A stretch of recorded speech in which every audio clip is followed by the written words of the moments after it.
오늘 말씀을 통해서 함께 은혜를 나누고자 하는 것은 하나님께서 이스라엘에게 주신 언약이라고 하는 제목을 가지고 지난주에 이어서 출애굽기에 나오는 말씀을 전하려고 합니다. 여러분 지난주에 기억이 나시는지 모르겠습니다만은 모세가 이제 이스라엘 이끌고 나오다 보니 정말 많은 사람들 200만 명이라고 하는 어마무시한 사람들을 인솔하다 보니까 별의별 일들이 많이 발생이 되잖아요. 그러니까 이제 재판할 일들이 많이 생기게 되고, 그래서 이제 모세에게 재판을 받으려고 수많은 무리들이 떼를 지어 줄을 지어 나오는데, 모세가 그 일을 감당하기에 너무나도 역부족이고 이래다가 골로 가게 생겼어요. 그 상황을 지켜보고 있었던 이도로가 가만히 이렇게 보니까 어리석은 짓을 한 거죠. 그래서 이도로가 제안을 하죠. 너 지금 하고 있는 일이 너 지금 어리석은 행동이다 라고 하면서 제안을 내린 게 첫 번째가 바로 뭐냐면 모세에게 뭐라고 말하냐면, 모세야, 너는 저들을 재판하는 게 우선이 아니고 저들에게 무엇이 옳고 무엇이 그른가라는 것을 판단할 수 있도록 생명의 진리의 캐논, 생명의 진리의 말씀을 저들에게 가르쳐줘라. 먼저 그러면 저들이 무엇이 옳고 그름을 판단하기 때문에 재판 양도 상당히 줄어들게 되고 너도 좀 힘을 얻지 않겠느냐라는 것을 제안을 드렸고요. 그 다음에 두 번째, 너 그러지 말고 너 혼자 그 일을 어떻게 감당하랴. 그러니까 너는 빨리 정말 똑똑하고 지혜로운 사람을 세워서 1000부장과 100부장과 50부장과 10부장을 세워서 그들에게 모든 판단과 법을 판결할 수 있는 권한을 그들에게 맡기고 너는 그 대신 크고 굵직한 것만 하면 모든 일들이 분배가 돼서 그들을 이끌어가는 데 있어서 불편함이 없지 않냐. 이것을 제안을 하죠. 그 대신 조건이 있다. 일꾼을 세울 때는 반드시 바로 1000부장이든 100부장이든 50부장이든 10부장이든 첫째는 하나님을 두려워하는 사람을 세워라. 그 다음에 도덕적으로 흠이 없는 사람을 세워라. 그래야 바로 하나님의 일을 올바로 감당할 수 있다라고 하는 것입니다. 이것을 쉽게 말한다면 오늘날 교회도 그대로 적용되는 거죠.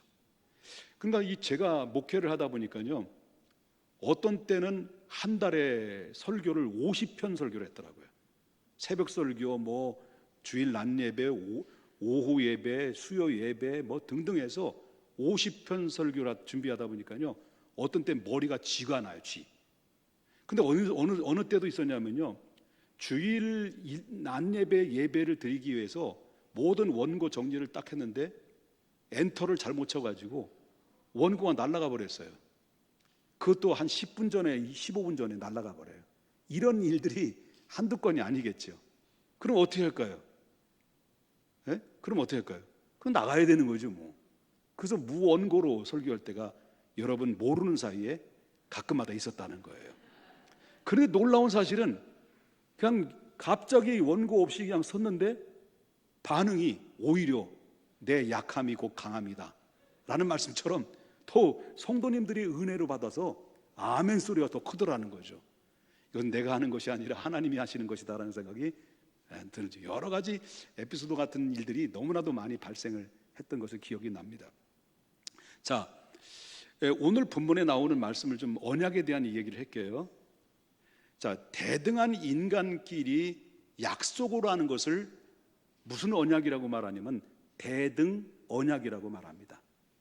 그러면 하나님께서 인간에게 어떤 내용과 조건을 제시할 때 인간이 그 내용과 조건을 듣고 거기에 응할 때 이것은 하나님과 인간과의 맺어진 그 바로 뭐냐면 이 군신 언약이다 이렇게 얘기합니다. 그리고 하나님과 인간의 관계 속에서 맺어진 군신 언약. 여러분 성경의 역사를 보게 되면 크게 두 가지 하나님과 인간에게 언약을 맺은 게 있어요. 그 언약이 맺어 있는 두 가지가 뭐냐면 행위의 언약과 또 하나는 은혜의 언약을 맺어졌어요. 그런데 여기서 행위의 언약에 대해서 말씀드린다면 원래 하나님이 인간을 만드실 때 당신의 형상을 따라서 인간을 만드셨어요. 그 하와를 만드시고 하와와 아담과 하와를 만드시고 난 다음에 하나님께서 만드시자마자 그들에게 축복의 메시지를 줘요. 마음껏 축복을 하죠. 5가지. 생육하고 번성하고 충만하고 정복하고 다스려라. 이렇게 축복의 메시지를 마음껏 흡족하게 하나님이 그에게 최초 인간에게 부여해 주시죠. 그래서 인간을 만물의 영장으로 만드신 거예요. 만물의 영장으로. 그리고 난 다음에 하나님이 첫 번째로 행하신 것이 뭐냐면 그 아담과 하와인 인류의 시조인 인간 대표라고 하는 아담을 어디로 불러들이냐면 영원히 살 수 있는 영생나무가 있는 에덴 동산으로 불러들여요. 그들을. 그 에덴 동산에서 그들을 두어요. 그리고 바로 에덴 동산에서 그 아담에게 하나님과의 언약이 체결돼요.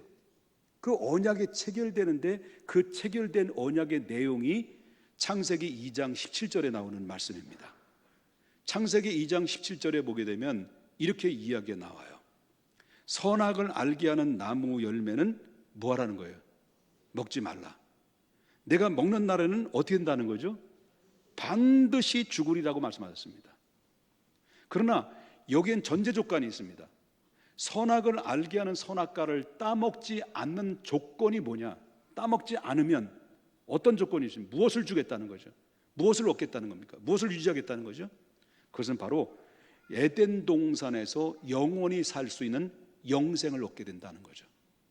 그 선악을 따먹지 않았다면 아담은 영생할 수 있는, 그 이후의 모든 인간도 영생할 수 있는 특권을 부여받은 것이 하나님과의 맺은 언약이었다라고 하는 거예요. 그 언약의 내용은 어려운 걸까요? 쉬운 걸까요? 아니, 다시 말할게요. 그 하나님이 최초의 인류의 대표인 아담에게 내려준 그 언약은 쉬운 걸까요? 쉬운 걸까요? 그래도 뭐 주저하시는 분이 있는 것 같아요. 쉬운 거죠. 여러분, 모든 나무의 실과는 너 임의대로 다 먹어라. 그리고 다 만물의 영장으로 그에게 무엇이든지 다 주셨어요. 그런데 단 한 가지만 지켜라. 이게 바로 하나님의 언약의 메시지거든요. 그러니까 쉬운 거지. 쉬운 거예요. 쉽다니까요. 자, 그러나 아담은 이 선악 하나를 따먹는 것조차도 소극적인 행동으로 인해서 결국 무엇입니까? 그걸 지키지 못한 거예요. 그래서 인류의 대표인 아담이 하나님의 언약을, 행위의 언약을 파괴시킴으로 말미암아 인간에게, 모든 인류에게 뭘 안겨준 거예요? 원죄를 안겨준 거예요. 원죄. 이 원죄는 충격적인 거예요. 그래서 온 인류가 그 아담 최초의 대표성을 가지고 있는 인간 아담이 하나님의 행위의 언약을 파괴시킴으로 말미암아 그 이후의 모든 인간은 자기가 원하든 원치 않든 태어날 때부터 뭘 안고 태어나게 되냐면 원죄를 그대로 안고 태어나게 되는 그러한 가운데 충격적으로 우리가 떠넘기게 된 거죠. 그러므로 말미암아 그때부터 인류는 하나님과 함께할 수 있는 분리된 상태 속에서 놓여지게 된 것이다라고 하는 거죠. 그래서 그 이후로부터 어떤 선행이나 어떤 공적이나 어떤 그 도덕적인 행위 가지고 바로 잃어버린 그 영생을 얻을 수 있는 가능성은 단 하나도 없어. 왜? 하나님의 행위의 언약을 파괴된 상태이기 때문에 하나님의 약속된 영생도 동시에 다발적으로 파괴됐기 때문이었습니다. 그래서 하나님은 떠났고 하나님과의 분리는 됐고 인간의 생각은 점점 허망해지다 보니까 하나님 대신한 어떤 신을 찾아야만이 이 모든 마음의 불안과 염려와 근심들이 사라지니까 각종의 인간들은 자기의 필요에 따라서 그때부터 만들어낸 우죽 속으로 만들어내는 것이 바로 뭐냐? 각종의 종교들입니다. 우상 숭배들이 쏟아져 나온 거죠. 그럼에도 불구하고 한 번 깨어진 그 언약은 죽었다 깨어나도 영원히 복구될 수 없는 것이 하나님의 행위의 언약과 약속된 체결된 상태다라고 하는 것입니다. 이해되셨으면 한번 아멘 합시다. 그러니까 잃어버린 영혼을, 그 잃어버린 영생을 다시 얻을 수 있는 유일한 길은 딱 한 가지밖에 없어요. 그 이후로는 그 한 가지가 바로 뭐예요? 그것은 바로 하나님의 자비와 하나님의 긍휼과 하나님의 은혜 없이는 영생을 다시 얻을 수 있는 기회는 인류 속에는 불가능하다. 다른 어떤 이름으로도 우리에게 구원을 얻을 만한 이름을 주시지 않았어요. 아무리 수많은 종교들이 발생된다 할지라도 그 종교에 의해서 당장 일시적으로 평안이 오고 문제가 해결되지만은, 그러나 영혼의 문제와 영생의 문제는 해결될 수 없는 거예요. 인류의 대표인 아담이 죄를 까닭에 그 원죄는 모든 인간에게 엄청난 충격으로 영향을 줬기 때문에 불가능한 거예요. 오직 하나님의 은혜와 하나님의 긍휼과 하나님의 그런 자비가 없이는 불가능한 건데, 그런데 하나님께서 인간의 배반으로 행위의 언약을 실패한 인간들에게 하나님이 또다시 다른 언약을 하나님이 제시한 것이 딱 내놓은 게 있었어요. 그 다른 언약으로 내놓은 그 히든 카드인 그 언약 때문에 저도 여러분들도 영원한 생명을 얻을 수 있었고 잃어버렸던 영생을 다시 찾을 수 있었던 것인데, 그 언약이 뭐냐고 말한다고 한다면 하나님이 예수 그리스도를 통해서 허락하신 은혜의 언약이었다는 거예요. 믿으시면 아멘 합시다. 그렇기 때문에 행위의 언약과 은혜의 언약에 대해서는 시간이 있으면 계속해서 말씀을 여러분에게 드리게 될 기회가 있을 거예요. 그렇다면 오늘 본문에도 언약에 관련된 이야기를 해요. 하나님이 언약에 대한 관련된 이야기를 이스라엘 백성들에게 말씀하시는데, 지금부터 잘 들어야 될 것이 바로 뭐냐면 이스라엘 백성들이 먼저고 그 다음에 이방인인 우리가 후다라는 것을 전제 조건으로 통해서 말씀을 드립니다. 하나님이 이스라엘 백성들을 애굽 땅에서 430년 동안 막 모진 고생을 하다가 하나님이 불쌍히 여기시고 긍휼히 때가 돼서 이스라엘을 모세에게 보내가지고 모세를 통해서 저 애굽에서 구출합니다. 빼내죠. 해방시키죠. 그 애굽에서 나옵니다. 애굽에서 나와서 홍해를 육지같이 걸러서 바로 마라로, 마라에서 엘림으로, 엘림에서 신광야로, 신광야에서 르비딤으로, 르비딤에서 이제 오늘 본문의 19장에서는 어디까지 왔냐면 시내 광야까지 도착을 하게 돼요. 그 기간 동안에 바로 뭐냐면 몇 개월이 걸리냐면 3개월이 걸렸어요. 3개월 만에 하나님께서 그들 시내 광야로 도착한 그런 가운데 있었을 때, 그때 시내 광야에 딱 도착하자마자 하나님이 모세를 불러요. 모세야, 모세야. 예, 하나님. 너는 내가 부르는 산으로 올라오너라. 예, 하나님. 그래서 시내산으로 올라와요. 하나님의 거룩한 시내산에 올라와서 하나님과 대면을 합니다. 대면을 하는데 그 대면에 대한 이야기가 오늘 5절 말씀부터 6절에 나오는 말씀을 하고 있어요. 자, 5절부터 6절을 보겠습니다. 뭐라고 말하냐면 세계가 다 누구 거라는 거예요. 누가 말씀하시는 거예요? 지금 누가 누구에게 말씀하시는 거예요? 하나님이 모세에게 얘기하는 거예요. 모세야, 너 알고 있니? 이 모든 세계가 다 내 것이다. 내게 속한 것이다. 그러면서 하는 얘기가 너희가 내 말을 잘 듣고 내 언약을 지키면 너희는 모든 민족 중에서 첫 번째는 뭐가 된다는 거예요? 내 소유가 되겠고, 두 번째는 6절에 너희가 내게 되어 무슨 나라가 되겠다는 거예요? 제사장 나라가 되며 거룩한 백성이 되리라. 이 말을 누구에게 가서 전하라는 거예요? 이스라엘 백성들에게 가서 전하라 명령이 떨어져요. 그 말씀을 다 받아가지고 모세가 산에서 뚜벅뚜벅 내려와서 하나님께 시내산에서 받았던 그 말씀을 하나도 남김없이 백성들에게 풀어서 그들에게 전해줘요. 그들이 다 듣고 그 하나님의 말씀을 전했던 그 언약의 말씀을 다 듣고 그 백성들이 그 말씀에 대해서 어떤 반응을 보여줬느냐라는 데인데 8절에서 그 반응을 보여요. 8절에서 백성들이 뭐라고 얘기했냐면 그 말을 다 들었어요. 누구의 말?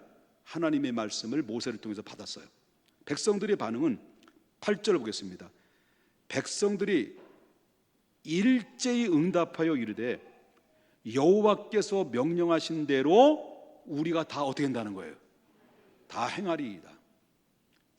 모세가 백성의 말을 여호와께 전해매 이렇게 말해요. 다시 말하면 모세가 자 모세 여기 좀 보세요. 여기서 보세요. 괜찮게 생겼죠? 네, 저 보세요. 시내산에서 하나님의 언약의 말씀을 누가 받아? 모세가 받아서 그 받은 걸 가지고 내려왔어. 내려와가지고 여러분 하나님이 이렇게 언약의 말씀하시는데 하나님이 여러분들을 모든 세계 가운데 내 소유로 삼아주겠다고 말씀하셨어요. 여러분 그뿐만 아니에요. 여러분들이 바로 거룩한 나라가 돼서 제사장 나라로 세워주겠다고 말씀하셨습니다. 여러분들이 거룩한 백성으로 삼겠다고 말했습니다. 이 말을 다 여러분 했단 말이에요. 그 말을 듣고 우리가 백성들이 여러분들 다 얘기하는 거예요. 다 따라서 합시다. 우리가 그 말씀대로 다 행하겠습니다. 시작.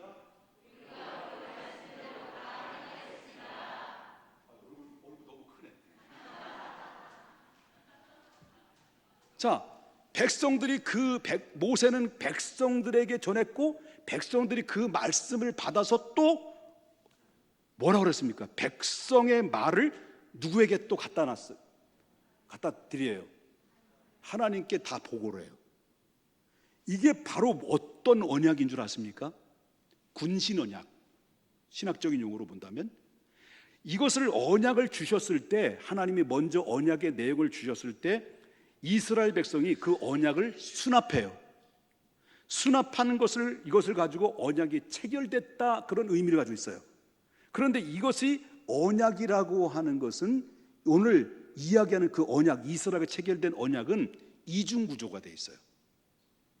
그 이중 구조가 바로 첫 번째는 바로 뭐냐면 이 말씀을 내가 너에게 제시한 그 언약을 잘 지키면 축복이다. 그러나 지키지 못하면 엘짤없다 그예요. 그 얘기하는 거예요. 이중 구조로 되어 있습니다. 그러면 이스라엘 백성들에게 내려진 축복의 언약의 내용이 뭘까? 아까도 제가 서두에 미리 다 힌트를 드렸습니다. 첫 번째는 뭐예요? 너희들이 모든 나라 가운데서 내 뭐가 되겠다는 거예요? 소유. 너희는 내 소유다. 이렇게 얘기했어요. 5절 다시 보겠습니다. 세계가 다 누구 것이라고? 네? 다 하나님 것이죠. 너희가 내 말을 잘 듣고 내 언약을 지키면 어떻게 했다는 거예요? 너희는 모든 민족 중에서 내 소유가 된다. 여기서 하나님의 계획과 행동은 분명한 목적을 가지고 있어요. 여러분, 하나님은 아무런 목적 없이 이 세상을 만드신 것이 아니에요. 하나님은 아무런 목적 없이 인간을 만드신 것이 아니에요. 하나님께서 아무런 목적 없이 이스라엘 백성들을 애굽에서 구출해서 그들을 인도해낸 것이 아니에요. 모든 것이 하나님의 계획과 목적 속에서 그들을 이끌어낸 거예요. 하나님은 아무런 목적 없이 여러분들을 부르신 것이 아니에요. 여러분 당신의 자녀로 삼으신 것도 아닙니다. 분명히 여러분들을 통해서 무엇인가 목적과 의미를 가지고 여러분들을 내가 너를 지명하여 불렀나니 너는 내 것이다라고 여러분 당신의 소유로 당신들을 하나님의 소유로 삼아주신 거예요. 믿으십니까? 그러므로 그 목적이 뭐냐? 그 목적은 이스라엘을 향한 하나님의 목적은 너는 모든 민족 중에서 내 소유가 되는 것이 목적이다. 그런 얘기예요. 그러면 소유라고 하는 것은 일반적으로 내가 필요한 것을 소유한다는 의미가 아닙니다. 소유라고 하는 것은 히브리어로 세굴라라는 말이에요. 세굴라. 이 세굴라라는 것은 이것은 한마디로 말한다면 아주 값지고 귀한 보물 같은 존재다. 내가 너를 어떻게 하겠다는 겁니까? 그냥 일반적으로 소유하는 소유자가 아니라 내가 너를 나의 소유로 삼을 건데 여러 민족 중에서 너를 나의 소유로 삼는데 어떻게 삼을 것이냐라고 그럴 때 아주 값지고 특별한 보물처럼 내가 너를 그렇게 여겨 주겠다라고 하는 거예요. 만약에 이스라엘 백성들이 이 언약에 맺은 이 언약의 말씀을 잘 지키기만 하면 하나님께서 모든 열방 중에서 아주 귀중하고 특별한 보물처럼 여겨서서 하나님께서 그들을 이끌어 가겠다라는 소중한 언약의 메시지가 약속으로 채워진 거였다는 거예요. 자, 이러한 약속은 우리가 보게 되면 제가 이제 엊그저께인가 지난주에 우리 딸이 경영하고 있는 업체 그 반달 커피집에 점심을 같이 수리자매가 지금 코로나 걸려가지고 지금 거기 집에 이렇게 묵상하고 있습니다. 네, 수리자매하고 같이 식사를 하는 중에 있는데 저는 이제 안 걸렸어요. 걱정하지 마십시오. 하는데 우리 또 실종됐던 단지파가 다시 출산됐잖아요. 단이라고. 둘째 딸이 둘째 아들을 낳았잖아요. 단이라는 애 모르죠? 예, 단이란데 애를 얻고 온 거예요. 밥 먹는데 우리 둘째 딸아이가 애가 또 괜찮게 생겼나 봐요. 제가 볼 때는 고슴도치 알죠? 근데 제가 볼 때는 고슴도치보다 훨씬 더 잘생겼더라고요. 근데 얼마나 이뻐하는지 그냥 볼에다가 쫙 빨아대는데 이걸 한 21번 정도 빨더라고요. 꼴딱죄다. 얼마나 이뻐하는지 애사랑이 또 많고 이 지혜전 사람이 그 모습을 보면서 이거다. 애써 배 아파 난 그 아들이 얼마나 이뻤으면 얼마나 귀하면 내 소중한 보물보다도 귀한 내 분신 그 아이를 볼 때마다 얼마나 이쁘고 얼마나 사랑스럽고 나의 사랑 나의 어여쁜 자야 일어나 함께 가자 나의 사랑 나의 어여쁜 자야 일어나 함께 가자. 얼마나 이뻤으면. 자식을 그렇게 이뻐하는 것, 하나님 오늘 내 소유로 삼겠다라는 것은요 21번 자식의 뺨에다가 쪽쪽 소리 나는 뽀뽀하는 것 그 이상으로 이스라엘 백성들을 그렇게 당신의 보물처럼 여겨주겠다 그 약속을 하고 있는 거예요. 그럼 이스라엘 그건 이스라엘이고 그러니까 여러분들이 아멘을 안 하는 거지. 그럼 이러한 약속은 오늘날 예수 그리스도를 통해서 얻어진 하나님의 당신의 자녀들 백성들을 향한 마음은 여러분 구원 얻는 우리들에게 여전히 그때와 당시와 지금도 효력은 계속해서 발생하고 있다는 것을 믿으셔야 돼요. 만약에 우리가 하나님의 말씀 저와 여러분이 예수 그리스도를 믿음으로 말미암아 은혜의 언약에 의해서 하나님의 백성이 됐다고 한다면 하나님의 백성된 우리들도 동일하게 하나님이 너무너무 어쩔 줄 몰라 할 만큼 우리를 어떤 존재로 봅니까? 귀한 존재, 가치 있는 존재, 정말 보물처럼 고귀한 존재로 하나님이 저와 여러분을 그렇게 바라보시고 뺨에다가 21번 쪽쪽 빨아댈 만큼 하나님이 여러분들 그만큼 사랑한다는 걸 이야기하고 있다는 거죠. 특별한 소유다, 그런 얘기를 하고 있는 거예요. 그래서 베드로는 예수 그리스도의 은혜 언약에 의해서 하나님의 백성된 백성들에게는 어마무시한 특권이 부여해 줬다라는 것을 베드로는 말할 때 베드로전서 2장 9절에 이렇게 얘기합니다. 베드로전서 2장 9절에 그러나 너희는 택하신 족속이요 왕 같은 뭐라고 그랬습니까? 제사장이요 거룩한 나라요, 그 다음에 뭐라고 나올까요? 그의 소유된 백성이니. 그냥 소유가 아니라는 거예요. 이게 첫 번째 여러분에게 주신 말씀입니다. 좌우 옆분과 한번 인사 나누실까요? 당신은 특별한 사람이에요.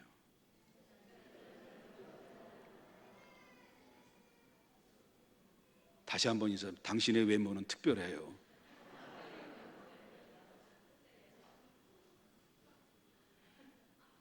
특별한 사람이에요. 누구로부터? 사람으로부터 아니라 하나님으로부터 특별한 사람들이라는 것을 이렇게. 여러분 자존감 높여야 됩니다. 자존감 끌어올리세요. 하나님, 나는 어떤 존재냐? 하나님이 특별한 존재다. 그 말씀을 통해서 우리는 특별하게 자존감 끌어올려야 돼요. 또 하나 말씀드릴까요? 좀 시간이 있네요.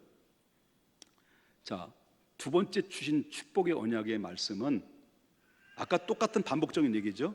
자, 6절 다시 보겠습니다. 6절 뭐가 되겠다는 거예요? 너희가 내게 대하여 무슨 나라가? 제사장 나라가 되게 한다. 그 말씀하고 있어요. 자, 이스라엘이 만약에 하나님의 언약을 지키기만 한다고 한다면 전제 조건입니다. 지금 첫째는 하나님의 소유가 될 뿐, 두 번째는 이스라엘을 모든 나라 중에서 제사장 나라로 삼겠다는 얘기예요. 이스라엘을 제사장 나라로 삼겠다라고 하는 말의 의미는 어떤 의미를 갖냐면 모든 나라들 중에서 바로 하나님을 섬기는 나라가 될 것이고, 그 다음에 두 번째는 모든 나라들을 저들을 하나님께 인도하고, 그리고 또한 그 세 번째는 바로 뭐냐면 이 세상의 모든 하나님의 거룩하신 뜻을 이스라엘 백성들을 통해서 전달하고 그들을 선도하고 저들을 인도하는 구원의 자리로 이끌어가는 중재적인 역할을, 중요한 임무를 너희들에게 맡겼다는 거죠. 이 말씀은 메신저가 되라는 거죠.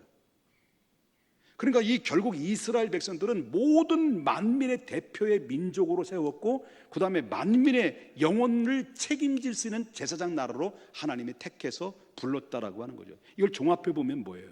종합해 보면 하나님의 관심은 1차적으로 이스라엘 백성들에 집중된 것일 것처럼 여겨지지만은, 그러나 바로 궁극적으로는 이스라엘을 통해서 전 인류, 아담 한 사람으로서 영생을 잃어버린 전 인류의 영혼들을 향해서, 백성들을 향해서 바로 이 구원의 계획들을 알리고, 그 구원의 계획을 통해서 예수 그리스도가 오신다는 것을, 기쁨의 소식을 전하고 그들에게 하나님께로 인도하라고 하는 지상적 제사장 사명을 이스라엘에게 먼저 맡겼을 뿐이다라는 거죠. 그리고 이스라엘 백성들의 차원에서 볼 때는, 백성들의 입장에서 사명적인 차원으로 볼 때는 다른 민족이 비견할 수 없을 만큼 정말 그때 당시에는 어마무시한 특권을 공급받은 민족이 이스라엘 민족입니다. 그런데 문제는 바로 뭐냐? 그때 당시 이렇게 언약의 책을, 이중 구조를 가지고 있다고 그랬잖아요. 하나님이 오늘 주셨던 말씀, 이중 구조. 지키면 뭐라고 해요? 축복이지만 그걸 못 지키면 저주인데, 이스라엘 백성들이 못 지킨 거예요. 아담이 못 지켰던 것처럼 이스라엘 백성들을 못 지킴에 까닭에 어떻습니까? 저들이 혈통적으로 이스라엘 족속이라는 그 명분 때문에 다른 민족에 대해서 제사장 사명을 감당하지 못하고, 모든 구원과 약속의 후손은 바로 이 민족, 유대 민족뿐이고 다른 민족들은 지옥의 땔감으로 저들은 서서히 하나님의 말씀을 변질시켰어요. 그러니까 하나님의 제사장적 사명을 감당하지 못했어요. 그래서 교만하고 찢고 까불다가 결국 어떻습니까? 그 특권과 지위를 송두리째 결국은 이스라엘 백성들은 빼앗겨 버리고 마는 거예요. 그래서 이 바울 사도는 이스라엘이 교만하고 하나님의 먼저 특권을 부여받은 사명적 지상 명령을 받은 이스라엘 백성들이 하나님의 사명을 감당하지 못하는 그들을 향해서 바로 사도 바울은 신랄하게 비판할 때 로마서 11장 20절에 이렇게 이야기합니다. 옳도다. 그들이 누굴까요? 이스라엘이에요. 이스라엘이에요. 하나님이 언약을 주었음에서도 불구하고 그들은 믿지 아니함으로 꺾였다는 거예요. 믿지 아니함으로 꺾이고 말았습니다. 그 대신 너희는 이방인들, 그죠? 우리 이방인들은 믿었다는 거예요, 안 믿었다는 거예요? 믿었으면 믿음으로 말미암아 그들이 가지고 있었던 특권, 내 소유다. 이스라엘 백성들은 모든 민족 중에 제사장이다, 거룩한 백성이다 라고 하나님이 특권의 언약을 줬지만 그들은 교만하여 하나님이 이 모든 특권은 우리에게만 해당되는 것이 아니라 해당되는 것이지 저 이방인들, 저 지옥의 땔감들은 아니다, 우리는 우수한 민족이다. 교만한 그 교만 때문에, 하나님의 사명을 망각하는 망각 때문에 하나님께서 이스라엘 백성들을 버리셨어요. 그 대신 이방인들에게 그 특권을 촛대가 이양돼요. 그래서 우리가 예수 그리스도를 믿음으로 말미암아 그 특권이 이스라엘에게서 우리 은혜 언약에 의해서 구원받은 우리 이방인들이 그 특권을 대신 얻게 되는 놀라운 역사가 임하게 됐다라고 하는 겁니다. 한마디로 땡 잡은 것. 이거 땡은 이건가요? 이게 옛날 땡, 어차피 나온 거 그냥 땡 잡은 거죠. 이방인들은 우리가 땡 잡았어요. 옆에 분 인사 땡 잡았습니다. 땡 잡았지. 그 대신 우리의 이방인들이 역으로 하나님의 은혜로 얻어서 바로 영적인 이스라엘이 대신해서 그 고귀한 사명을 고스란히 우리에게 이양된 것이에요. 그래서 다시 한번 말하는데 그 축복의 특권이 이스라엘이 받아야 될 특권을 그들이 교만하고 행위의 언약을 파괴시킴으로 우리 이방인 우리가 받았는데 그 받은 은혜에 대해서 베드로는 다시 한번 베드로전서 2장 9절에 뭐라고 말합니까? 이제 우리가 받은 거예요. 이제 이게 원래 누구 거예요? 예? 이스라엘 것이었어요. 근데 우리에게 임한 거예요. 그들은 믿지 않았어요. 우리는 믿었어요. 믿음으로 말미암아 2장 9절에 너희는 첫째는 뭐예요? 택하신 족속이 됐다는 거예요. 두 번째 무슨 제사장이야? 제사장도 그냥 제사장이 아니라 우리 왕 같은, 여러분이 개별적으로 예수 그리스도를 믿으면 우리가 직접적으로 주 예수의 이름으로 하나님 앞에 무엇이든지 구할 수 있는 특권을 부여받은 거예요. 여러분과 무엇이든지 내 모든 사정을 하나님 앞에 구하고, 우리가 감히 어떻게 하나님 앞에 전지전능하신 하나님 앞에 죄인이 나갈 수 있겠습니까? 근데 예수 그리스도를 통해서 예수 이름으로 예배의 자리로 나오고 찬양의 자리로 나오고 기도의 자리로 나오고 무엇이든지 구하라, 내가 다 들어주겠다라고 하는 이 어마무시한 특권은 여러분 우리가 예수 그리스도를 통해서 얻은 특권이에요. 유대인들이 가질 수 있는 특권은 우리가 모두 다 이양돼서 우리가 받은 자들이 됐습니다. 그래서 우리는 땡 하고 볕들 날 돌아왔어요. 돌아온 거예요. 원래 이 특권은 이스라엘 백성들에게 먼저 주셨지만 그들이 교만한 거예요. 교만해서 망각한 거예요. 그래서 믿는 그리스도인들에게 그대로 넘어가는데 2장 9절 다시 보겠습니다마는 너희는 택하신 족속이요 왕 같은 제사장이요 그의 소유된 뭐라 그랬습니까? 백성이니. 우리가 이 특권을 고스란히 공급받았는데 우리가 받은 게 아니라 여러분 당신들의 한 사람 개별적으로 다 이 특권을 공급받은 겁니다. 그래서 우리의 귀한 신분에 감사하고 나가지 않으면 안 되는 거죠. 그래서 우리 제사장 사명의 실질적인 감당을, 그이들을 감당하는 사명이 이제부터 우리가 감당해야 되는데, 우리 또한 교만하고 하나님의 제사장, 하나님의 소유요 하나님의 제사장의 거룩한 백성으로서의 우리가 이 사명을 감당하지 못하면 또다시 이 촛대는 다른 곳으로 옮겨질 수도 있다는 것이죠. 그 정신 차려 근신하여 지상적 사명을 마지막 끝날 때까지 감당해야 됩니다. 세 번째는